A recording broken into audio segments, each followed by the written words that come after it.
Adding a new switch to your Axia audio over IP network is incredibly easy when you follow the guides that are provided by Axia support on their website. And today what we're digging into here is a brand new 48-port Cisco 2960X series switch, power over Ethernet switch that we are about to deploy across town at our corporate headquarters building, where we're also adding some Axia studios. What's exciting about this and what we wanted to show you is how we have configured our network and are traversing all of our subnets using VLAN tagging on all of our switches across our company. Yeah, we've had excellent success with this. The ability to spin up an Axia switch port on any of our switches throughout the building has been great for us. Let's dig in, get a console cable hooked up, and take a look at how we configure these switches. Sounds good. So we're going to jump in here to configuring this 2960X Cisco switch for our Axia network. I'm going to power it on now, and then Alex is going to kind of take the lead here on the programming side of things. So the first thing we're going to do is download the guide from AxiaAudio.com and the TELUS Alliance. There's the jet engine of a wow. So, oh, that's intense. That will calm down eventually. That is a jet engine of a fan. It's a 48-port PoE version. Yeah, cool your tea down. So we've got the guide downloaded, the configuration guide, Alex. And so why don't you talk a little bit about how you're connected here to the switch and then what we're going to do. So out of the box, obviously the switch has no configuration on it. So the only way to really connect to it without re-IPing your computer and all that kind of stuff is using the Cisco provided console cable. That's as far as I know, that's a proprietary. I don't know if that's a standard RJ45 jack. It might be wired a little differently. Wires to serial, which I've got connected. Wires to serial.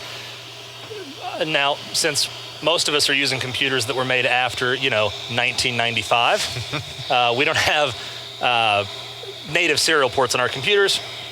So this is just a StarTech serial to USB adapter. It's like, I don't know, $7. Drivers provided. Real quick and simple. That thing needs to. Yeah, it will. Quiet down. So you're going to use.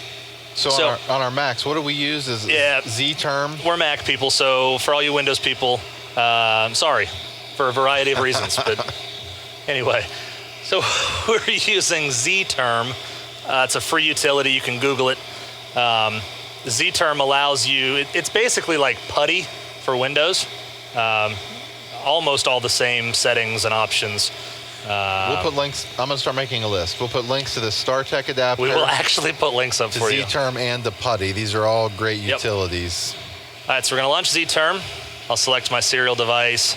Now I've got to change the connection parameters to the standard 9600 N81. Okay. Make this bigger. We're going to lose that text there. Okay, perfect. Still booting, as you can see. You've got to understand, these switches are monster computers.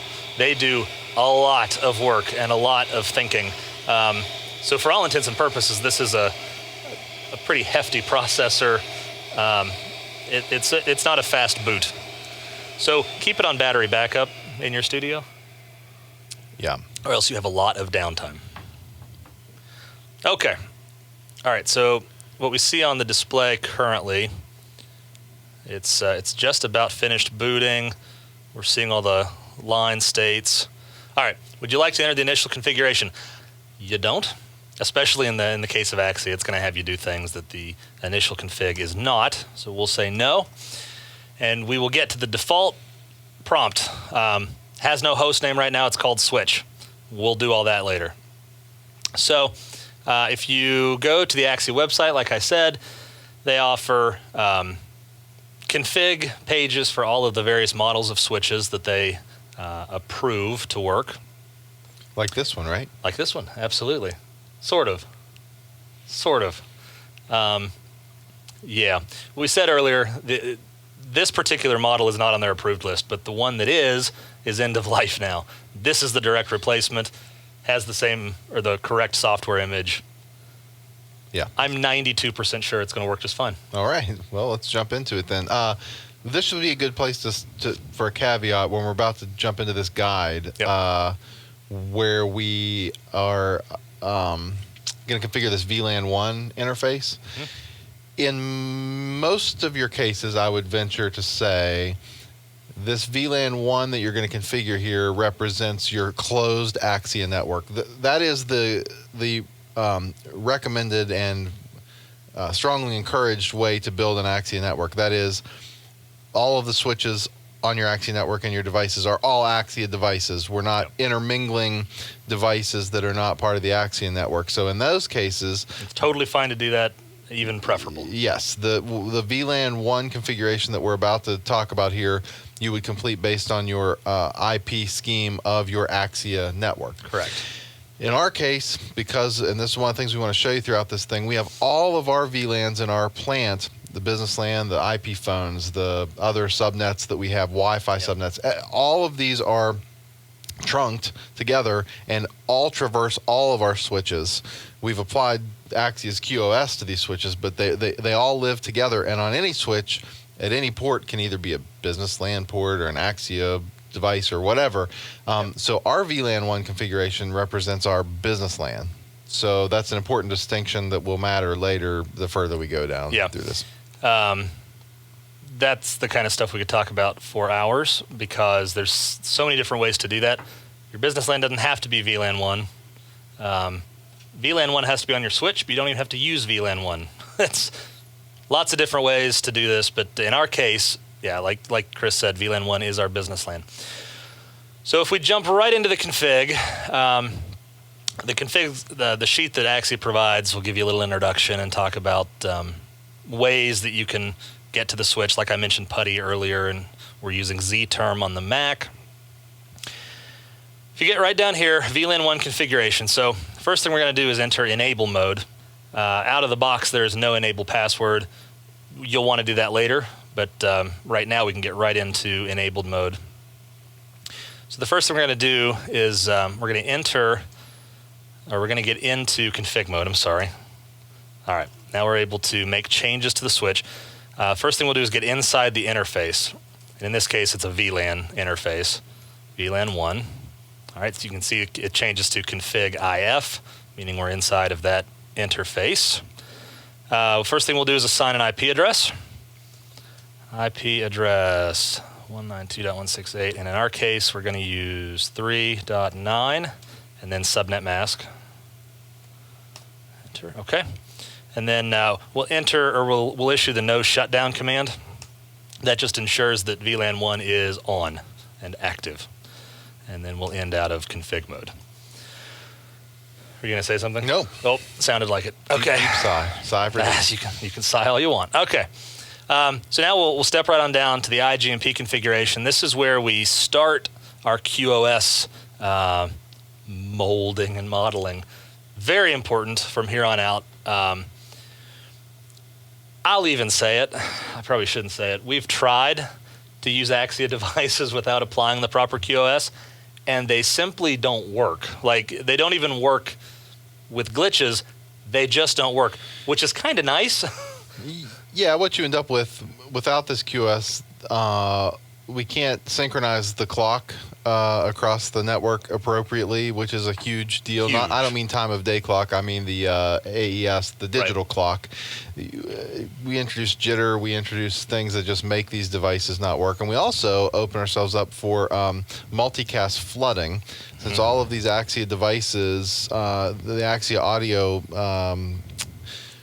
audio packets they're multicast. So in other words, they're one to many, or they're everywhere, and what you end up doing is overloading switch ports and routers, and suddenly you find you're dropping packets and the network isn't working correctly. So the QoS that we're going to put in here is very important. Oops, I said I did wrong.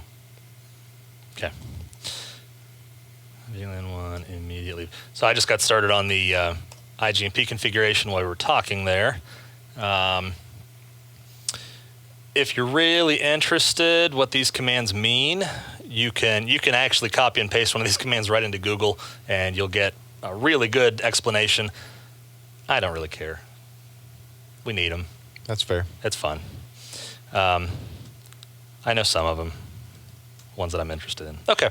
Anyway, so cannot be enable VLANs. Oh, yeah, this is totally fine. Some of the VLANs haven't met the required conditions because we haven't really finished the config yet. Ignore that error. IP, whoops. Okay, last line here. Querier timer expiry 205. All right. Go ahead. That's the IGMP stuff. Cool. We can talk through some of this while we're watching the config go by. Really, all that we're doing kind of like watching paint dry. A little bit. We're just going through line at a time through the configuration guide that we found at axiaaudio.com for our specific switch model, and Alex is just simply putting them in based on the guide. It's all, like you said, it's all very important stuff. As we move through this config, we have some decisions coming up that we're going to have to think about ahead of time in terms of the individual switch ports, which we'll get to here on the next page of this config document. But basically, we've got to make some decisions on what ports we're going to designate as trunk ports and what ports are going to be access ports. Now, it's even more complex than that in our case because in addition to thinking about Axia devices on this switch, we're thinking about all of the other devices. This switch, it's kind of cool, is going to be deployed in a brand new studio, which we'll have a video. Actually, we're going to do another video thing on next week from the new studio that we're building downtown. But we have 4 or 5 HD cameras that are powered from this switch and also have all of their control and data over this network. So all of our studio equipment and our computers and phones and everything in that vicinity is going to be, and our Axia stuff is going to be in this switch. So as we move through this config, I've already started thinking through how I think we should break out the ports. Good, and so I'll have a list of those when we get to that point of how I think we should break it up. And we'll show you how we apply all of those things. I'm also going to have to find a patch cord here shortly so that we can get this on the network so that we can pull our VTP, our VLAN, trunking protocol information that is stored on our Cisco switch network already, where this switch will just, once we give it the username and password, or the domain name, not to be confused with Active Directory domain, but the VTP domain name and password, this switch will then pull all of the VLAN configurations from the other switches that already exist on the network. Right. And if you are dead set on keeping your Axia environment separate, you can ignore that part of the video. But this is if you want to combine your business and Axia networks, which is cool. Quickly, so I went through and did all the QoS commands there. A couple things I can show you real quick if you're not used to configuring Cisco switches. That'll save you a little bit of time. As you issue commands, whatever that is, as you issue commands, hitting the tab key, let me get it back into config mode, sorry. Hitting the tab key will complete the command after you've entered a few characters. It's a time saver, so you don't have to type the whole thing, but also it tells you that is a valid command. If it doesn't finish it, or if it doesn't put a space after it, that means it doesn't know what you're talking about. Also, after you've issued a command, arrow up, and this works in PuTTY as well as ZTerm, will take you back through commands you've already issued. So if you need to issue very similar commands, maybe the end of them is different, like these QoS commands, you can absolutely just mouse up and edit the end of it. And anyway, saves you a little bit of time. And I like that. Okay, so we're done with QoS config. Now we're going to jump down here. This is where we actually start configuring the individual interfaces, as Chris was just talking about. So some of this, well, actually all of this gets applied to all of these interfaces anyway. This is how it distributes QoS. and tells the ports to obey QoS. Block multicast, very important. IGMP snooping, TCN flood, very important. You've got to have that on all your interfaces. Spanning tree port fast, all of that stuff is necessary. So we're going to issue a range command that will apply exactly what you see here. Ooh, big mouse, I forgot it would do that. We'll apply everything you see there to every interface in the range that we specify. So we'll do all of our, well, in this case, it's all of the ports. There are no designated access or trunk ports yet. Although we should leave off. So here's what I think. How many trunk ports are we going to need? Just one, right? Well, technically, no, because we have one that's going to the other switch, one that's going to the power station. Yep. I think we should leave 4. Let's leave the last 4 off then. Well, are we going to include the, does this one have, or is it just literally 48? Just 48 in SFP ports. So we'll ignore the SFPs? Yes. Mm-hmm. All right, then. So we'll do range gigabit, whatever it is, gigabit Ethernet 0. Let me see how the ports are named real quick. So they are 1 high, okay, 10, and then the number. And the last 2 are 10 gigs, so those won't. You want to leave off the last 4, right, as trunks. Okay. So 8, 7, 6, 5. Okay. 44 through 48, right? 444, 5, 46, 47, 4, that's 5. 45 through 48.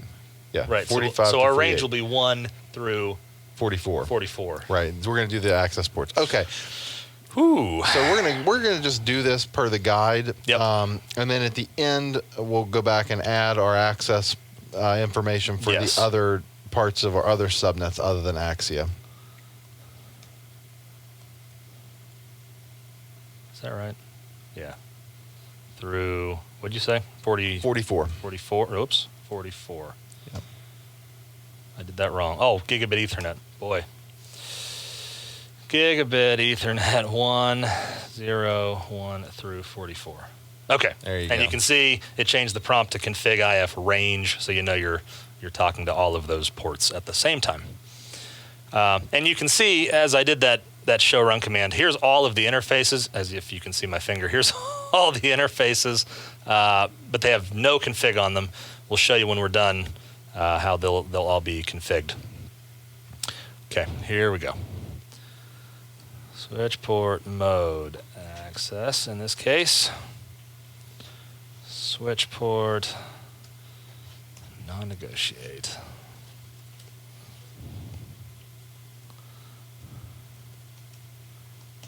Multicast. Okay. Let's see. Switch port voice. VLAN. Again, this is all just necessary stuff. If you're really interested on what it does, look it up. I encourage you to. I mean, it's good to learn what this stuff means. But if you don't care, that's all right. Put it in there and you'll be fine. 30, 20, 25, 25.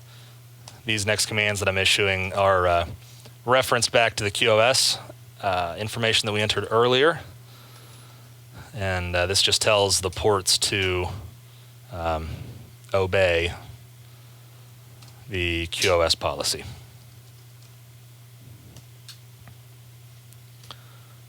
Let's see, priority queue out. Spanning tree port fast. Okay, this did bring up an error, but this is okay. This tells you that you shouldn't be enabling this on trunk ports because it can cause bridging loops. We're not in this case, so you don't need to be concerned with that. Good, okay. I wasn't. I was at first. I got over it. Trust COS. Okay. Last thing we'll issue is the no IP IGMP snooping TCN flood. And we have personal experience with that command. Very important. If you don't have that command on your switch ports, every time you plug in a new Axia device, it will, complicated what it's doing in the background, it's basically querying or snooping all the other ports on your LAN for good reason, but it's not necessary. And as a result, it floods the network with data and causes bad Axia glitches. Make sure that's in there. Okay. Great advice. So we will exit out of that. And I'm going to go ahead and do a show run. Woo. You got it. There we go. The show run command will take you back through your config and let you see what you've applied. And there you can see all of our ports, 1 through 44, now have all of those commands that we just issued. If you don't use the range command, you would have to enter that on every single port, one by one. So use the range command. Okay. Let's get back here. All right, so the next part of the guide is configuring trunk ports. And like we just talked about, trunk ports will be used when you're connecting to another Cisco switch or an Axia device with a built-in switch, such as a power station in our case. Those need to be trunk ports. Core 16, Core 32, basically most of the engines. Yep. Yep. And presumably, if you had an Axia, or if you had an Axia manufactured switch, I'm sure it's the same situation there. We don't have any experience with those. They look very nice, and I'm sure they are, but haven't used them. So I'm going to go ahead and do an interface range on all 4 of those last ports. We'll get back into config mode. Interface range 1, 0. So we're at 45 now, right? No. Yes, Yeah, 45 through 48. Okay. I did it again. Gigabit Ethernet. Goodness. 45 through 48. Okay. All right. So now you can see the difference here is we'll say switch port mode trunk as opposed to access. After that, most of the commands are the same. Switch port block multicast. Hey, you have new mail. I do. Oh, look, it's from the Dante Via team. I've been experimenting with Ravenna and AES 67. Cool stuff. All right, where was I? SRR, Q, bandwidth, share, 30, 20, 25, 25. And then the shape command. Okay. Priority queue out. MLS, QoS, trust. Okay. And again, the no IP, IGMP, snooping, TCN, flood. I thought about getting a tattoo of that after we made the discovery. All right. So that is it with that. We did break some things. Just now? No. Oh, okay, back The then. switch isn't even hooked up to anything right now. You should never say we did break some things in a radio studio. Sorry about that. That's all right. All right, so that's it for the Axia config.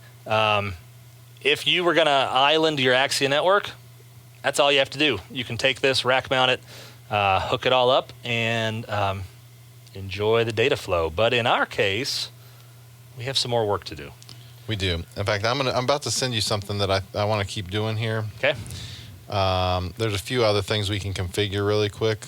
A lot of this we copy and paste from other switches, the stuff that is the same on all of them, like our gateway information, all of this stuff about letting us... while you're doing that, let's give it a host name. Yeah, I was going to include that. But you can go ahead. This also has our users on it, but we can actually show this. It's not safe to show this, actually, is it? Because it's our. What is this? This is our encrypted secret. We cannot show that. So we'll have to put our users in here in a little bit, and our credentials after that. So I'll take those out of the video, out of what I'm about to send you. I think this thing that I send you, you'll be able to just copy and paste. I think. All right, so I just applied a host name. In our case, this just follows our naming scheme. The first section is the location. And in our case, it's our corporate office, so CO, not to be confused with the central office at a phone company. Sorry about that. And then the middle section, I always put the model number of the switch, just for easy recall. And then the last portion is the area of the building that it's in. In this case, it's going to go in master control. Oh, look, I got something from Chris. Yeah, careful there with all the other messages. It's hard to say what we text to each other. Okay. I think that's some stuff that you can probably apply now. Yep. In fact, let me make sure we can just throw this in a batch. And once I open it in preview. That should have been openable in text edit. What happened to it? I don't know. Oh dear. Nope. The wrong way to go. It's all the wrong way. Open with text edit. There we go. Oh, so bad. Everybody's pausing their video now. We'll make sure that's not on the screen. Put a little blurry. No, we'll cut to the camera. Fine. Text edit's not opening. Well, it was really all, the stuff is really all not critical. We can add it later. Hey, you want to tell them the most important part? Did you write mem? Oh, we haven't yet. Oh my goodness. So, if you got to this point and I told you, oh, you're fine, you can go hook it up now, you'd be writing me letters later with vulgarities in them. If you were to unplug the switch right now, it would completely blow out that config that we just gave it and reset back to default. So once you've finished your config, get out of config mode, get back to enable mode, and issue the write memory command, or WR space MEM. That's how I type it. Hit enter. Now that commits all of those changes that you made to the primary boot image. So now there's no going back, which is good. Now you can power it down. All right, so just a few more things that we wanted to show you. In fact, Alex, sorry, if you want to take just a minute, can you show VLANs for just a minute? I think sure. I think it's literally just show. I'm enabled, right? Yeah. As you can see, the only VLAN that is really active for us right now is VLAN 1, the default VLAN. We have a bunch of VLANs, like a whole bunch, 4 or 5. We do. We don't want to manually create these on the switch, so we have a thing running on our Cisco environments called VTP. What's that stand for, Chris? VLAN. Oh, dang it, you know. Something protocol. And Victor topology. Okay. So anyway, what we're going to do now is we're going to put in the information to allow it to begin downloading the VTP data. So here's what we're going to type. We're going to, first of all, we're going to get into config mode again. So config T. Now we're going to type VTP space domain space WVRC underscore MGN. Okay. Okay. That's it? Yep. Changing VTP pin. Wonderful. Now, if you don't mind typing VTP space mode space client, we're going to tell it that it's a client. Done. Setting device to VTP client mode for VLANs. Get back to config T, and we're going to go VTP space password space, and then we'll cut to our camera of us, and you can try a password or two. All right. Don't look. Okay, so we've finally configured our VLANs on our new switch. VTP, which we explained earlier, is a huge time saver if you remember how to use it. Now we do. So basically, all we had to do, we told our new switch to become a VTP client of our little VTP environment. We had to give it the VTP password that we had created on our master switch, whenever that was, a year ago or so. And then there's this weird little thing. Maybe there's a timeout, or not a timeout, but maybe there's a time where it pushes VLANs out. We can't get it to see the VLANs immediately. So to kind of force it, we go to our main switch, that's our VTP master, and create an arbitrary VLAN. We use like 77, and then just delete that VLAN. And instantly, the new switch got all of the VLANs without us having to enter them by hand. And you can see, I mean, it wouldn't be a lot of work if we had to do it by hand, but we have 1, 2, 3, 4, 5, 6 total. 333 made it there, right? Yes, it did. That's our Axia VLAN. That's the Axia VLAN. So what we could do now, well, we don't need to. Later, we'll configure the ports when we actually install the switch and we know what we're connecting to the switch ports. That's the nice thing. It's now that you can talk to the switch, and by the way, we're no longer connected to the switch locally. We're not using a console cable. Now we're using Telnet to talk to the switch across the network. So now that you can do that, as you hook up devices, or right before you plug the device in, you can get on that switch, and the command is very simple. It's switch port access VLAN whatever. So if we want this to be an Axia port in our environment, we could say switch port access VLAN 333. Issue that, and then that port is now an Axia port. Same way if we wanted it to be, we have a Wi-Fi VLAN. So we could say switch port access VLAN 35.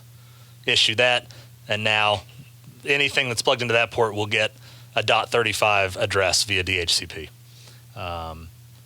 So that's quick and easy. You don't really have to think about that beforehand. Just as you plug devices in, or like I said, right before you plug them in, issue whatever VLAN you want that port to be, and you're in good shape. Very good. And we're going to write mem again before we leave so we don't lose VLANs. And that switch is now ready to get rack gears put on it. Rack and stack. Over at the corporate headquarters. And we'll show you some of that next week. Yep. The new studio build out, and maybe we'll even show deploying a power station with it and hooking some stuff up to the switch. So, yeah, we'll do that next week. Yeah, that's how to configure a switch. So thanks for watching. Thanks for sticking through. It's not very exciting, but it's important. Yeah. See you later. Bye, everybody.